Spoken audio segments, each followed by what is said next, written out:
Yes.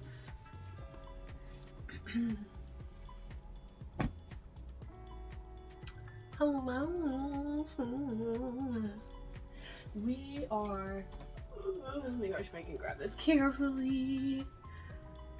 Okay. So today we are going to be talking about a trip that I took in 2023. Why now? Why now? Because I want to get all my memories into one place, and also I want to talk about it. I want to reflect on it. You know, what is life without savory? So, okay, that's for the thumbnail. Let's just start. Let's just jump right in. As I said before, I took this trip in 2023, and you might be thinking like, why Nashville? I was 23 at the time. Honestly, a music festival. I'm minding my business. I'm scrolling on Instagram, and I see this ad. And not only do I see the ad, I see artists that I love on the same day. Suspicious. So honestly, I thought it was a scam just because we know we're online. We know, but it wasn't.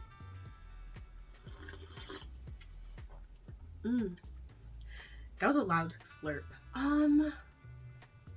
I just realized I do not have my headphones on. I don't know. Okay, one sec. Okay, I'm back.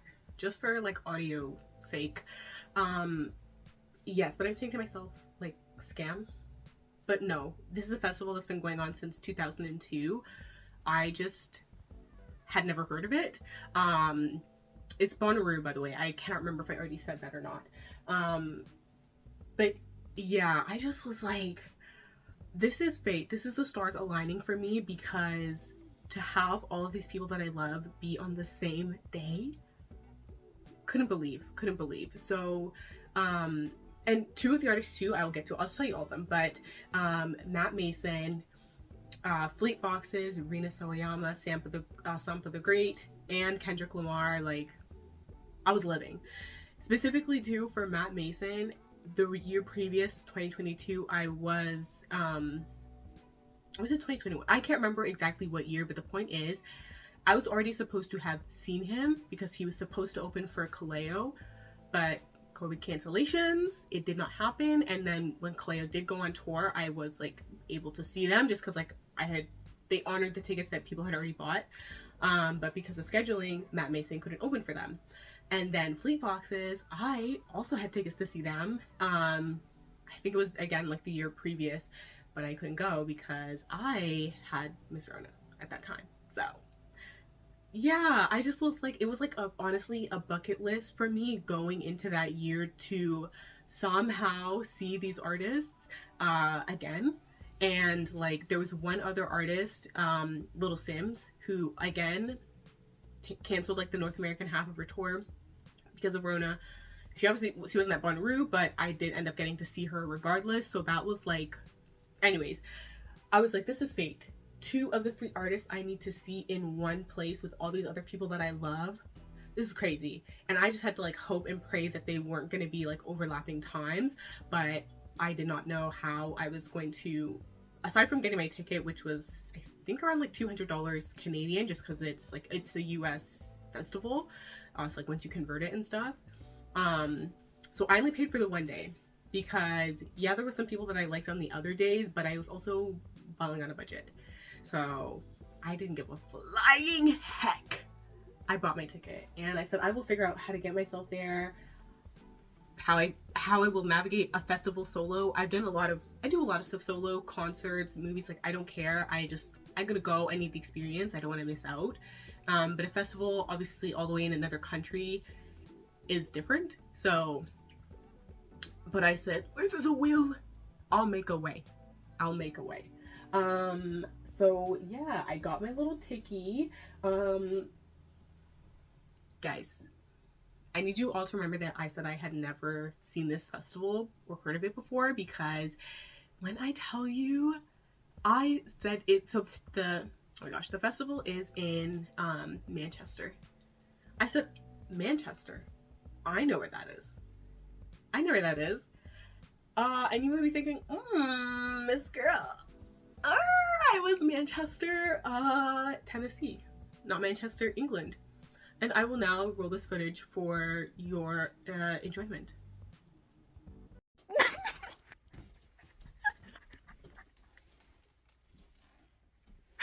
I can't.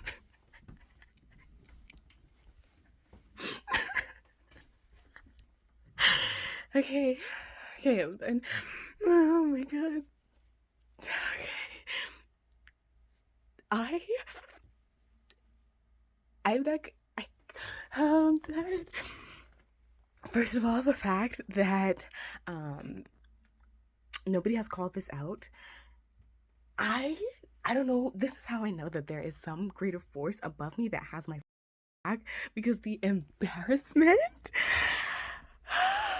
So I said I'm gonna go to Bonaroo. That in Manchester, right? So I was like, oh, Manchester, I know where that is. I thought it was Manchester, UK, England. No, Manchester, Tennessee. I literally would have booked my flight to the wrong place had I not checked. And I've been telling everybody that I'm going all the way to Manchester for a concert, and it's in Tennessee. And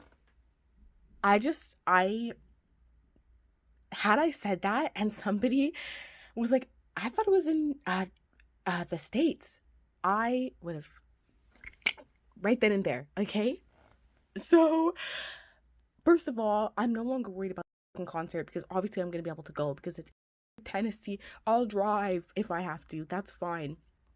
But the fact that I literally, had I not checked, I would have been all the way in the UK waiting for this. Oh my god, the concert. It's funny, but it's not. It's funny, but it's not. And let me say it again. It's funny, but it's not.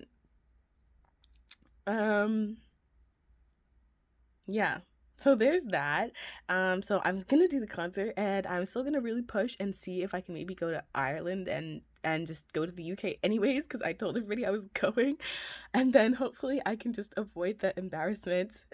I mean, I'm gonna tell people anyways, but I just actually can't believe how funny that is, that I literally would have almost taken my ass to the UK when this fucking concert is in Tennessee. And this is why reading is important, because I didn't read. I just saw Manchester and all the bands I love, and I was like, well, sign me up. I'm going.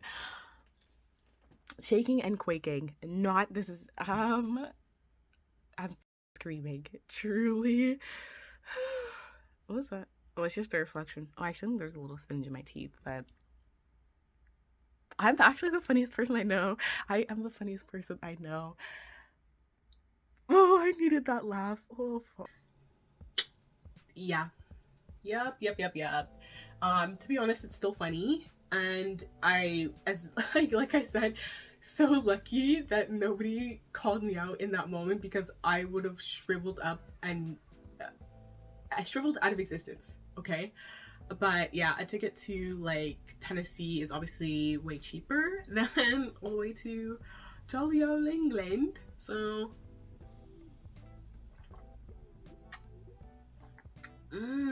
as I say, I hope you enjoy my sipping sounds.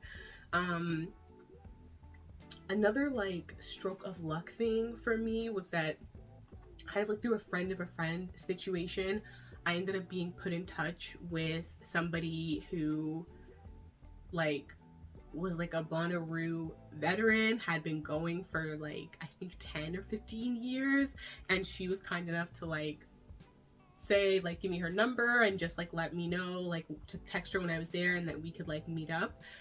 So Harley and Jake, if you're watching this, much love, but we'll get to that. We will get to that. Am I okay? Yeah,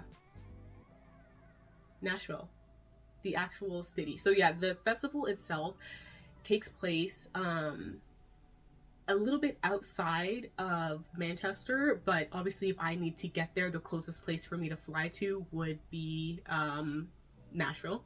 So that's what I did. I flew in the day before. So this is Nashville in a day, 23-year-old balling on a budget style. So listen, This is going to be very specific, this itinerary, but I enjoyed myself and that's all that matters, right?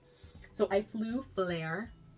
I did not know that they were cancellation central. They were just like the cheapest flight, so I booked and didn't look back. And then like obviously after I'd gone and come back, everybody is like, oh, Flair, the cancelers? I said, huh? So I was very lucky. And I'm like sitting there like waiting for my flight to go, just surrounded by like everybody in my section. I knew who was going to Nashville because of the cowboy hats and cowboy boots. Like these ladies were dressed, they were ready to go, and I was like, oh, interesting. But yeah, I feel like initial thoughts and like feelings, I was so excited. I needed this. I did. I feel like I have talked about this many times in like older videos and even some of the new ones I've put out. Like, it has been a very wild ride for me these last 5 years. So even at 2023, like, was also a very tough time, but I feel like again, like I was also less in a place where I could like, I wasn't as grounded as I am now. So the stuff that was going on then was throwing me way off kilter and just like affecting my outlook on life. So this was like, oh, okay, this is my moment to go. Not only am I going to be like in a new place so I can do new things, because I've always like wanted to travel, but I'm also going to get to see like literally bucket list like artists. So I just was like excited and just hoping that I had a good time. Like I said to myself, at the very minimum, getting to see these artists, especially artists that I already had tickets to go see but couldn't, there was no way that could go wrong. That's what I was like trying to tell myself, that like no matter what happens on this trip, I will be seeing those two artists, and it will be like, that alone will be enough to make this whole thing worth it. But I really was just tentatively hoping that this was a good experience because I needed it. Oh boy, did I. So yeah, I get to Nashville, I get on the bus, and my first stop is the Parthenon. It is I am going to share a little bit of the history because I just think it is so interesting. So that's me looking at my notes. I don't have to look at notes about my own memories because I know those. But yes, Nashville has a 1-to-1 scale replica of the like actual Parthenon in Athens. Obviously, this is like based off of what it would have looked like when it was, you know, in its most constructed state, if that makes sense. Obviously taken from like measurements off the building, records, like, I don't want to say reviews, but people, it was a thing to see because Athens was a city to be at. So there's a point in time where a lot of people were making the trek there, so they are writing about it. So based off of that, like eyewitness accounts and things like that. Yes, so this is, I'm pulling this from the like official website for this site. When Tennessee celebrated its 100th year of statehood with the Tennessee Centennial Exposition, which is basically like a fair type of vibe, or like World Fair kind of vibes, Nashville took advantage of its nickname Athens of the South and built the Fine Art Building, a copy of Athens' most famous building and the epitome of Greek classical architecture. So yes, the original building was finished construction in 1897, was made to be temporary, but everybody loved it. So when they tore down the other buildings from the fair, they kept that one. But because it was meant to be temporary, like there was parts of this building that was made of plaster. So they just kept patching it up until the 1920s, when they were like, either we tear this down or we make it permanent. And thankfully they decided to make that permanent. So it was a very long road. So like literally from 1920s until 2002, from like obviously on and off, like scheduling, having to stop to raise money. Like this includes the exterior of the building, the interior, all of the like sculptures and statues, and like the decor. Like you'll see the pictures, but it's intricate. So it took a long time to get it done, and just getting the grounds itself kind of back up to like working condition. So thus the very long construction period. So it wasn't under construction the whole time. It was kind of on and off, like I said, from 1920s until 2002.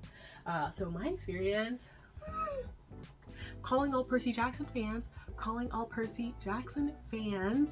that is how I knew. Like when I was like, okay, I'm getting to Nashville the day before, I don't want to just like sit around, what am I gonna do? Immediately I said, in the Percy Jackson movie, they had to try and get into Tartarus, so they needed like these pearls because they weren't dead, so they needed a way to get in and out being alive, which is like why they needed the pearls. So they went to all these like Greek themed things that were in America. So they went to like the Lotus Casino, which was like in Vegas, but again, like it's all like Greek. Well, actually, I don't think it's literally the Lotus Casino. I think it probably was like the Caesar one, but they just, for copyright reasons, probably called it Lotus. But like, you get what I'm saying. So they went to the Parthenon, which is, like I said, how I knew about it, and I was so excited that I actually got to go. And they had an exhibit, like, or part of the exhibit, they had like some stuff from the actual movie. They had the pearls, some of the script. I was living. I was so excited. I cannot put into words the grandeur of this building. I am already kind of familiar with, like, I haven't been to Greece, but I've seen pictures of what the Parthenon looks like, and it is imposing even in, you know, I don't want to call it a state of ruin, but obviously, like, it still is so imposing, even though it is showing the, you know, the wearing down of time, right? This thing, to see it like fully built as close as we could get based off of what we could find, you know, historically, like I said, through like the travel reviews, eyewitness reports, records, all of that. I cannot put it into words. It was just beautiful. Like, even just like I said, I get off the bus, I have to walk like up because it's a whole park as well. So just like that green expanse, and to see it like sitting there, this like centerpiece, that's what I have to say. It was just so beautiful. Like, honestly, I was also that kid who was like obsessed. Oh, I put my mouse here. With ancient Greece and like Greek gods and goddesses and stuff like that. So double like fan joy, if that makes sense, from the movies and just like my childhood interests. It was just beautiful, like, to see the like outside decor, some of the like the bronze work, again, like the statues that are kind of, I want to say frieze, but I cannot remember, but they're basically like the statues and stuff that are kind of like built into like the structural wall. I don't know how I'm explaining well, but there's pictures. It's pictures popping up thanks to editing Hannah to know what the hell is going on. But just breathtaking. And they had the sculptures that they made. They had some of the casts to show like how they made the sculptures. I think there is like some dirt from the actual Parthenon in the building, because like it was kind of like a bit of a cultural exchange, because they worked very like heavily with the actual like people who worked at the actual site for the original Parthenon to get this done. So just like they had like staff walking around kind of doing like walking tours, and they had a whole history section to tell you everything, like I said, from why it was built to the upkeep. There was an art gallery in there. They have like a permanent collection and like rotating exhibits. It just like was, yeah, the place felt alive, honestly. Like, I feel like I could feel the passion, the energy, like just feel the amount of time it would have taken to get this building to what it is today and to keep it that way. I do a little bit of clay work myself, so I couldn't even imagine having to try and sculpt some of these sculptures. It's because also it's like it's human bodies as well, which I think is one of the hardest things to sculpt and even to draw, to be honest. But like, all that aside, the like, what am I saying? I am just gonna pause here just in case I have any photos I couldn't fit in, because I feel like I'm talking a little fast, but I'm excited. So little 1 2-second pause. And then another pause for the piece de resistance. Like, just roll the damn clip.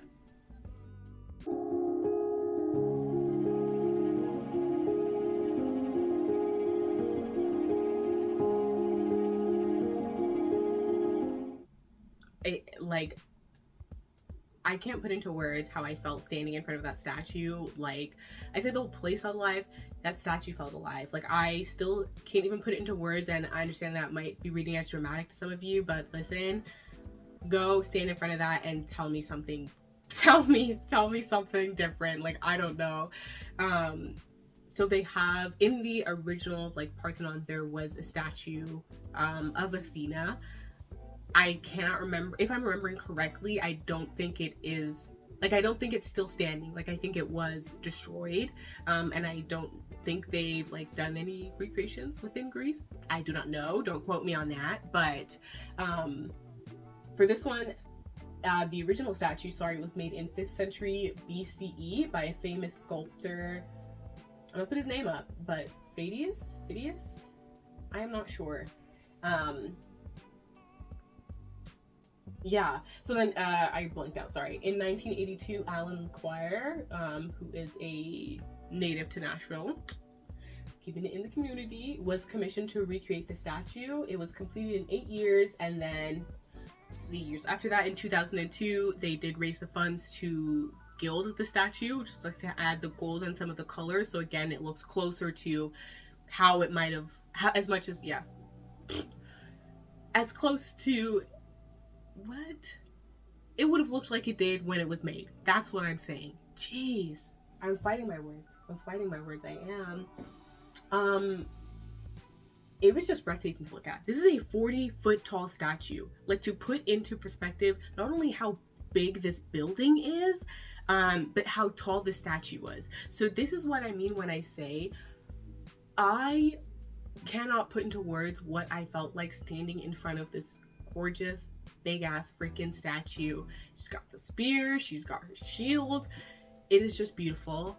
Like, an appreciation for the technique and the skill involved to craft something like that then, let alone in 5th century BCE. But yeah, I was moved, genuinely moved. Yeah, so I left with a postcard and a feeling that to this day I still cannot name, but boy does it stick with me. Stop number 2, Hattie B's, baby. We're in Nashville, we're getting Nashville hot chicken. This is serious. This is a serious thing. I just went on Google. I was looking it up on Reddit and like blogs and stuff like that. I'm reminiscing. So there's gonna be a lot of awkward pauses because it's me just thinking about my experiences. But that place, Hattie's, and one other spot were always coming up as like the top 2 for like Nashville hot chicken. I have tried places like that before, obviously, like within the city. I will say that having had like having had it in the place from whence it originates, I will say that a lot of, at least in the city of Toronto, the places that I've had it, they are not fully capturing the flavor profile that is this deliciousness. That is what I will say. So I got the quarter bird leg and thigh, medium heat. I got southern greens, red skin potato salad, and like an iced tea. There is a sauce in the photo. I don't remember. Don't ask me. I don't know. I couldn't find it on their menu. It was a dream. It was a dream, that food. I felt like I was floating eating it. It was juicy. It was heat, but flavorful heat, not just like acidic. I feel like a lot of times they'll just be using like vinegar and lemon in hot sauce and it's not actually flavorful.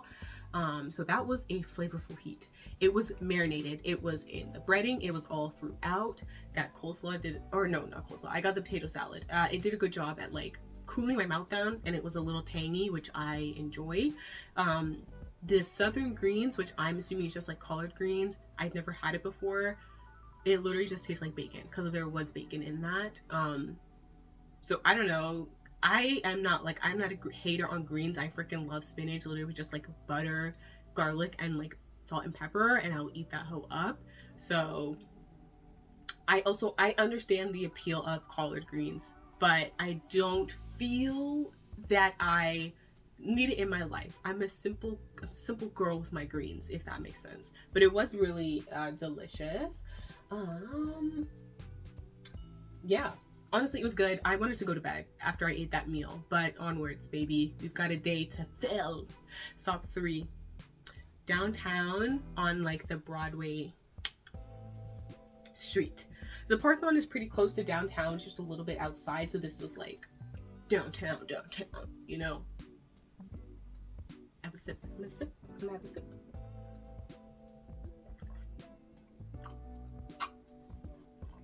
It was busy as hell. It was lively. It was cute. Like, I liked the design on the building and like the vibe that they curated with having the buildings like in that style. There was live music like pouring out of almost every place, so it was a little like overstimulating. I will say too, I am not a huge country fan, so I loved that it was live music. I wasn't necessarily a huge fan of the music itself. That's not a knock, it's just, you know, how I felt. That's just how I felt, okay? But honestly, I still had fun. Like, I didn't feel uncomfortable. I don't think I would want to be there past like when it starts getting dark, especially because I was solo. But at least like in the daytime, like it was just like a lot of other tourists, like families, bachelor parties. Yeah, I saw the sashes. I think I counted at least like 3, and I was like, yeah, you know what, this really is living up to the whole bachelorette capital of the world.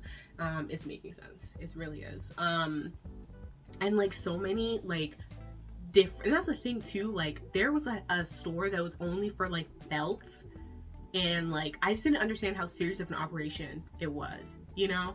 But like the belts with like the big buckles, so many different stores dedicated just to cowboy boots or like cowboy hats. Like it was honestly, excuse me, fun to browse and see, because so many, would I doubt myself? I don't know. A lot of people say like cowboy boots are kind of like Birks. Like once those mold to your feet, they're the most comfortable shoe. So I won't knock them. I'll say maybe. I love a comfortable shoe. Comfort all the way, especially if I have to do walking. So I don't know, but I was just surprised. That's all I'm gonna say. I was like, I obviously like I get it, like Southern aesthetic, but I did not think like it was gonna be that serious. Like there was so many stores, and they all had different stuff. That's the other thing too. Like I don't think any 2 stores had the same stuff, unless it was obviously like a simple black or like something like that. So yeah. Oh, I found a Shake Shack. I had never had it, so even though I knew I was gonna get other food, I caved and I had to. So I got a smash burger, strawberry milkshake, and fries. Am I forgetting anything? I know the picture's about to come up, but I can't remember. Oh, I got cheese fries. Don't judge me, that cheese sauce was good in like a trashy way. It was lightly like craft dinner tasting, so I enjoyed it. I am very picky with my cheese sauce. Like I cannot with like movie theater nacho cheese. I don't know, there's an aftertaste there that it kind of freaks me out. But anyways, enough with the cheese rant. It was good cheese sauce, honestly, for like fast food. I hate crinkle cut fries. That did not change my mind. I feel like the smash burger was good. I don't know. It was just a smash burger. Yeah. The milkshake though, for a restaurant milkshake, that was good. That is my milkshake flavor of choice. So I am also picky with that. I do feel like it was good. It tasted strawberry-y. It tasted creamy. It was good.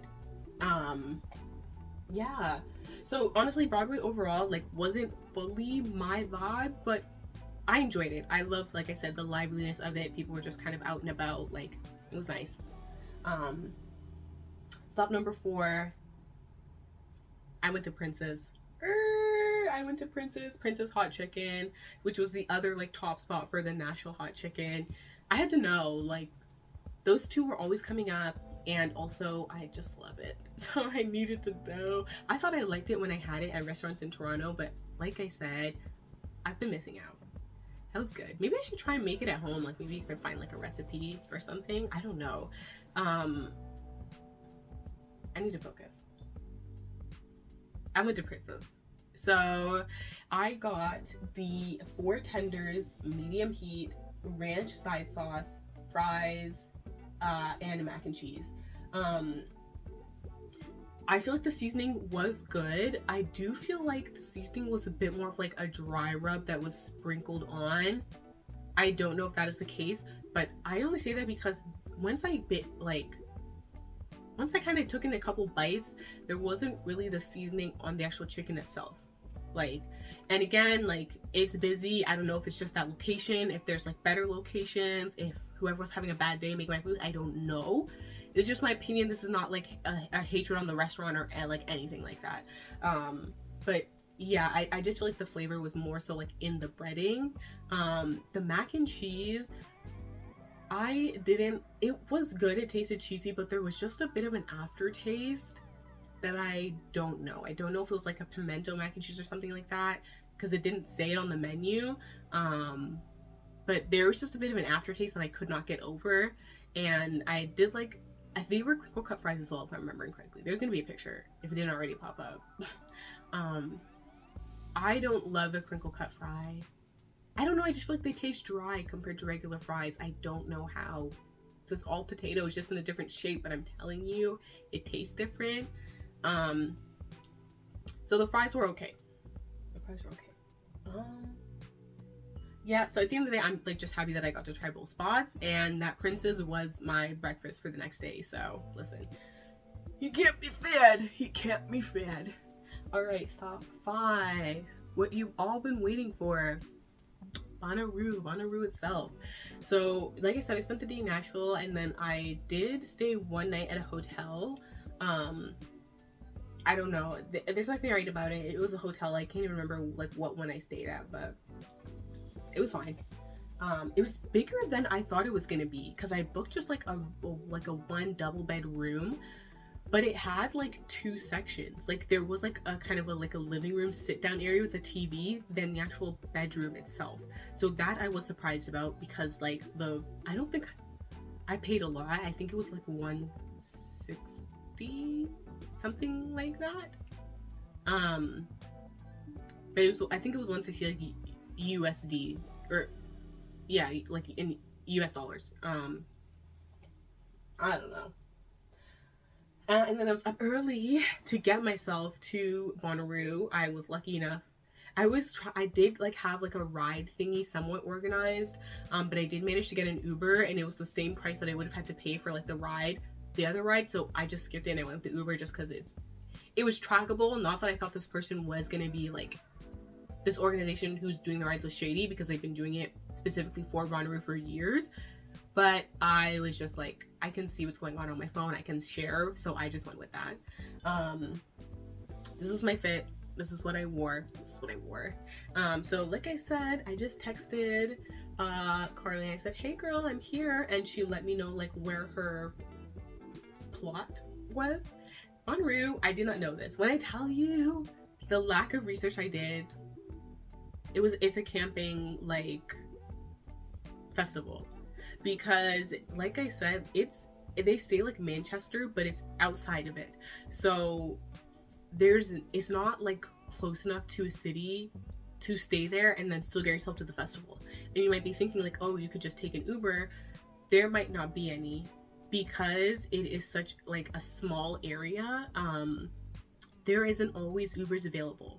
Because literally, like, it's just like in a small town expecting to get an Uber, there literally just might not be drivers, or the people there are driving everybody else. So it really is kind of like a hit or miss game if you're going to be able to get one or not. I don't remember. I feel like I just was like hoping that I was going to get one, because I had to leave early, like at like for 3 or 4 in the morning or something like that, in order to get to the airport for my flight, because my flight was at like 9, I think, or 8 in the morning. I can't remember exactly, But yeah, honestly, it was a little bit of just a prayer. I said, no, I'll be able to get one. And I went out. I went out. And you're gonna find out by the end of this if I did or it was a disaster. So anyways, honestly, to Carl and Jake, if you are watching, big hearts.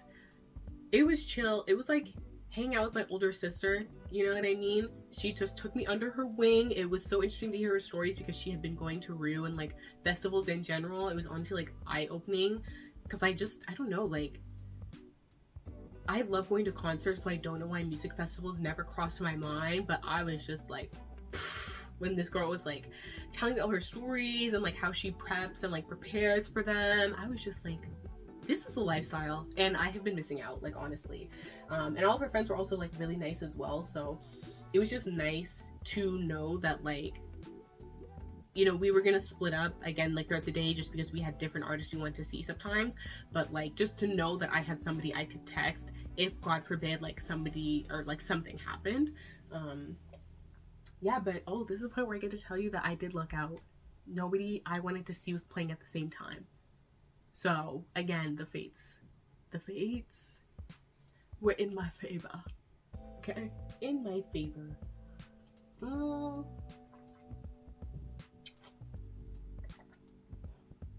the first person I saw was Sampa. I did only see half of her set. I was busy chilling around, taking in the sights.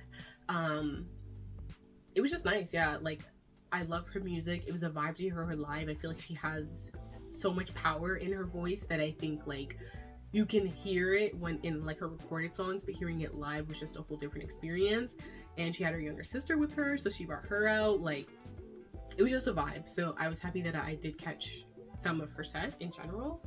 After that was Rena. I will say I do not feel like the crowd was appreciating her as much, but also I'm biased because I love her. Like, I was dancing it down, and I don't feel like everybody was just kind of like milling around, you know? And I was like, why are you on this stage if you're not gonna dance? But I feel like I will say in general, it was a pretty chill vibe throughout because obviously I saw a couple different artists and couple different sets, and for the most part people were just like chill vibe. It was giving like, yeah, like chill, like that kind of I don't know what that means, but I think you know. Yeah, so I just love seeing her live. Like, honestly, I love all of her songs. I'm not a huge pop girly, but her stuff I will jam to. Then I saw Matt Mason, which I was again like vibrating through the floor because, like I said, I was finally seeing him after having had tickets and just stuff didn't work out. That's what I have to say. It was honestly a little bit emotional. I'm not gonna lie. Like, he sings about a lot of the stuff that he's went through, and I don't necessarily have the same life experiences. Excuse me, sorry, but I just feel like the way that he sings about it, how he felt about it in that moment, and just how certain situations can make you feel, like, I think that's something that I can relate to. I guess like the themes, if you will, or yeah, the themes or emotions he brings up through his music hits me. So that, and I got to hear like a teaser. Oh my gosh, I'm pretty sure it's Happy. I will put it on the screen, but to hear a teaser of like a new song he hadn't even put out yet, I was screaming. So yeah, I loved that.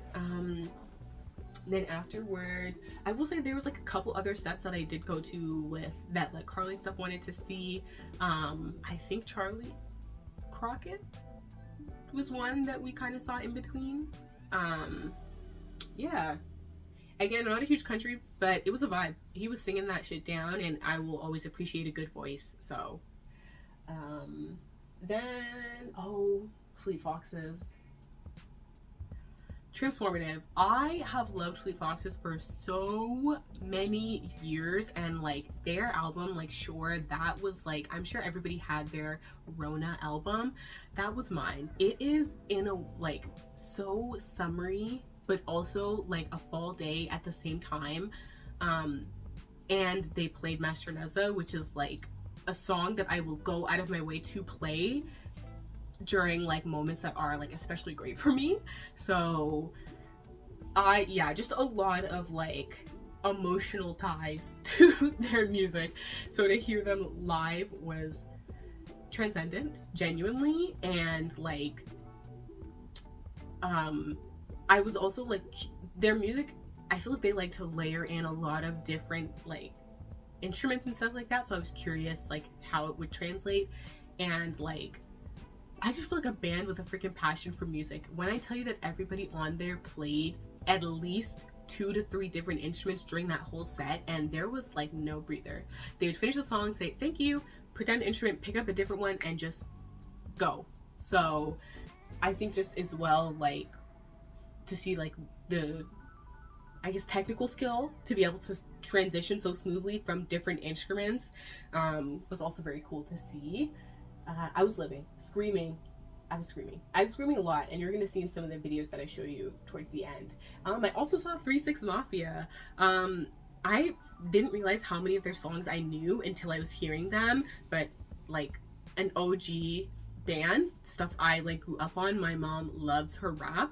And also I was loving the straight up like straight jacket, go off King fashion. So that was just, honestly, it was just a fun set to be at. And then I did see Kendrick. I don't know why I said it like that, but again too, like another rapper who, so many songs that I know and love. So I knew that his set was gonna be great, and it really was. And there's also just something like, just also I love going to concerts, just like invigorating about being in a crowd, feeling the energy, everyone's going as crazy as you are, and just like literally feeling the vibrations of everybody like belting out the same words. Like I love it every time. And no surprise here, the crowd was going freaking wild at Kendrick's set. What else was like, oh yeah, okay. And this is also like the other fun thing that I like about like spaces like this.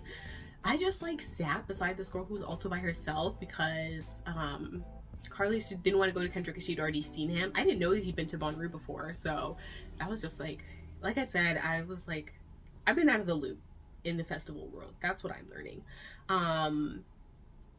So I was like kind of waiting to go see his set, and I just like sat beside another girl who's also by herself, and we struck up a conversation, and she kind of adopted me into her group.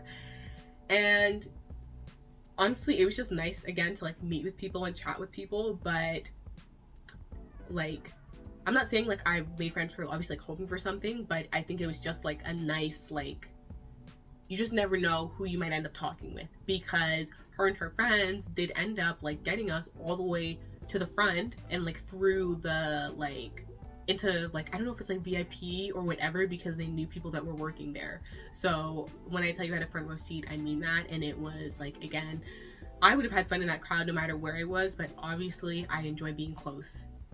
You know, it's what I'm there for. I'm there to see the eyes of this performer. Like, let me in. And another like, or last person that I did see, oh never mind, I did see Wolfpack. They were on before Kendrick. Their set was very fun. It was a vibe, and I saw a whole wedding ceremony. So that was a surprising but fun. You know, I guess it's the festival vibe. Yeah. I did see Shaq as well. So obviously, like, I did read through the other artists that were gonna be there, and I did see like a DJ Diesel. I didn't know that was Shaq's like alter ego, DJ alter ego. So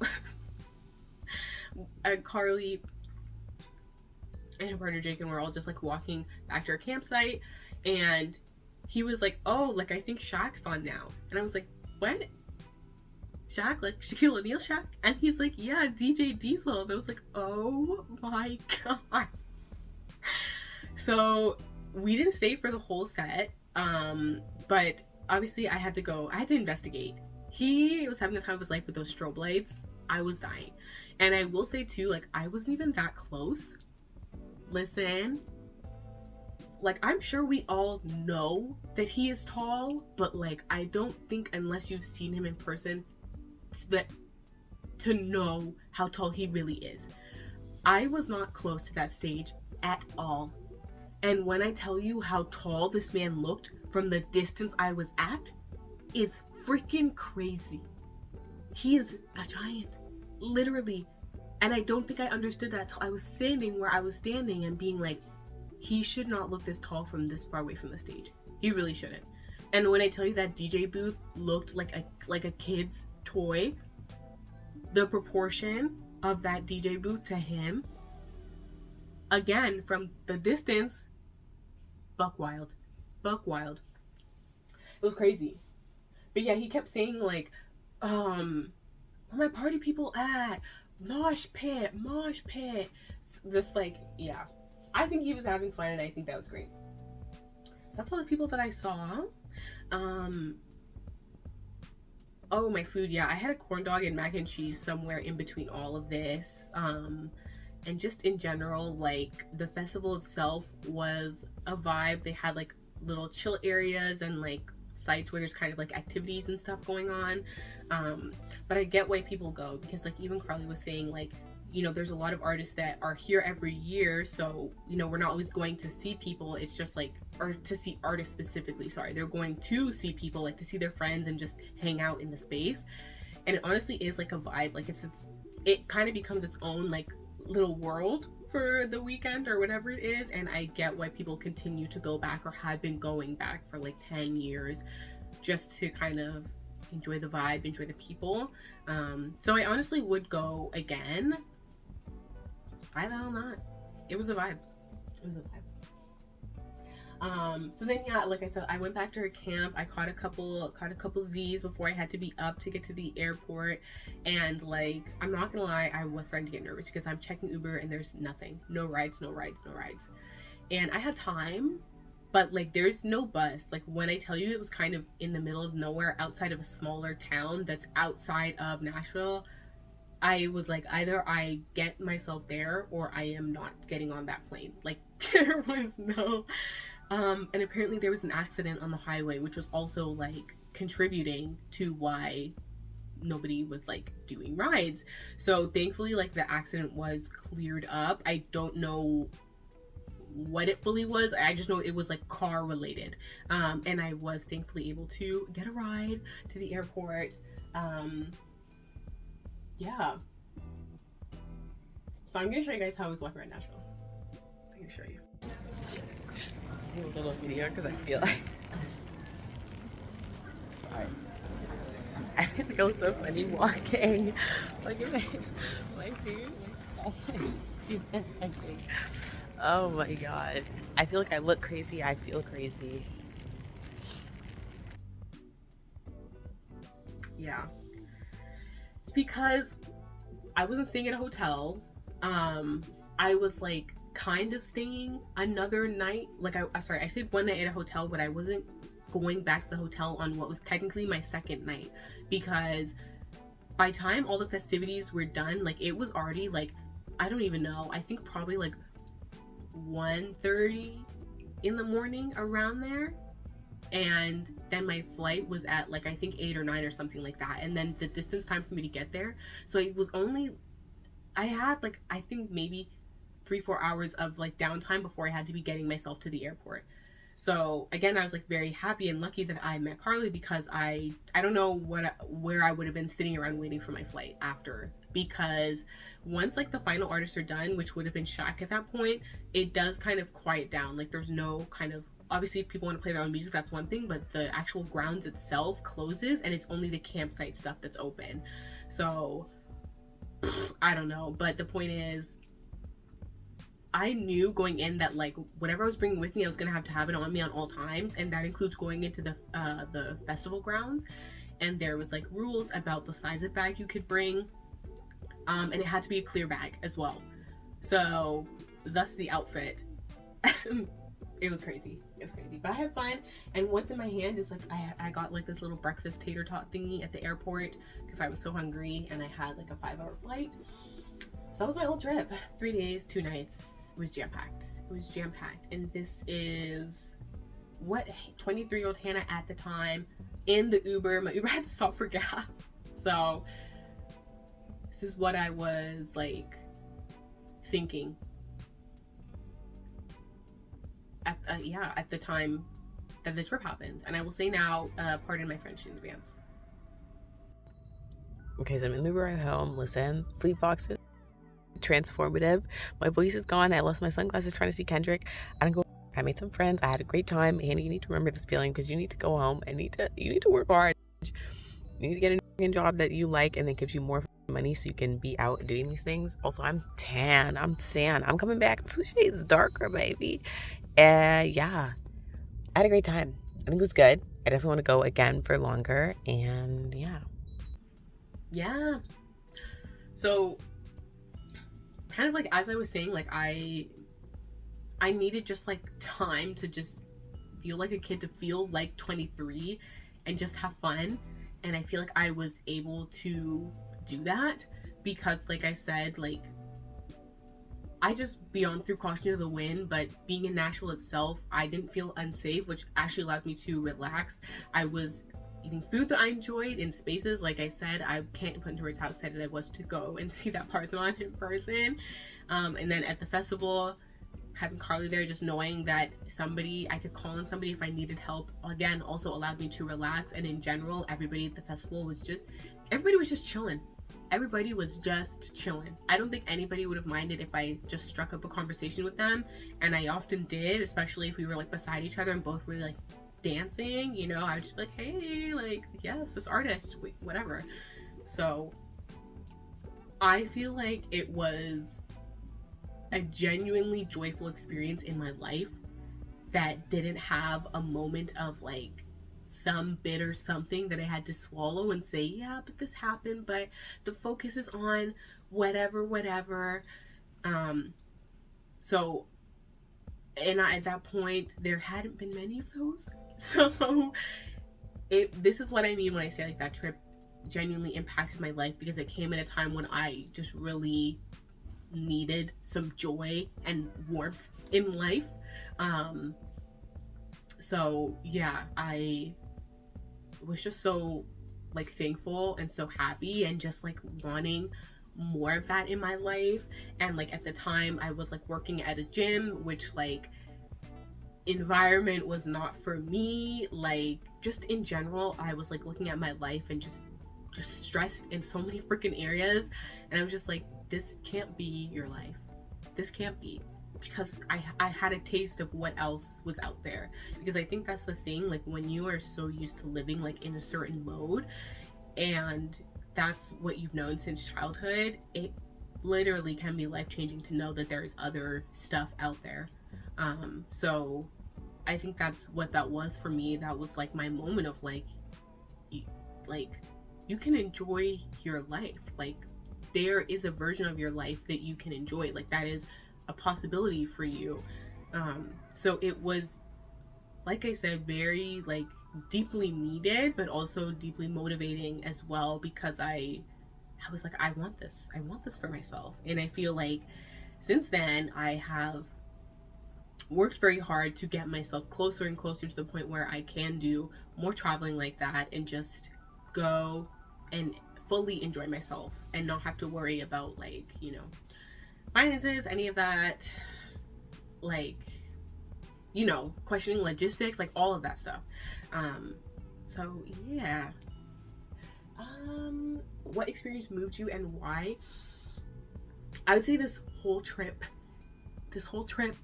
honestly, like, yeah, literally like everything I was just saying, I needed it. I didn't know how much I needed it till I was there and experiencing it. And then even afterwards, like, it was the start of me going or stepping onto a very different path in my life, like in general. And like I had already been, because like I said, since Miss Rona, for like a lot of us, my life was kind of in shambles, which I think is also like an early 20s experience for sure. I say that now that I'm 25. Ha ha ha. But like it was encouragement for me to continue to work on myself and to continue to not let these things that could crush me, you know, to keep fighting essentially. yeah, so yeah, I would say that whole experience moved me, and like I said, even that statue of Athena also kind of set me on a path, and that is a whole conversation for a different day. Um, what thing? Uh, what thing did you see or do that connected most with your life experience at home, and why? Um, I would say just kind of talking with people. Like, that's something that I love to do. I love to go to events and just like be brave and just take a deep breath and be the one to strike up a conversation. And it's something that has led me to a lot of wonderful people and experiences even at home. So again, like I said, to have that kind of same experience at Bonaroo, to just strike up a conversation and just, you know, be adopted into a group and then get a wonderful view at Kendrick's set, like, and, you know, gain some new friends. 10 out of 10. What did you come away with from this trip? I'm actually not gonna answer that because I feel like I've been saying it, so I won't harp on it. If you visit again, what would you do again or do differently? I would 1,000% see the Parthenon again. I think I would definitely like want to experience more of Nashville because I don't really feel like I got a huge like taste of the actual vibe of the city, or to see like what Nashville is like for people who actually live there, which I think is also fun to do. But you know, like I said, I was very strapped for time, for cash, so it was not easy for me to get around to certain places, so I was definitely kind of confined to a certain area. So I would definitely like to explore, I guess, like the real Nashville more. And also get some damn barbecue. Like, I had hot chicken on the brain and I got my fix, but I would have, thinking back on it now, I think some barbecue would have done me good. Yeah. So that was my trip. And yeah, that's how I felt going there, what I did, and how I feel now looking back on it. Happy that I went, still happy that I went, and I still love like going back on my phone and looking at the memories, to be honest. So yeah.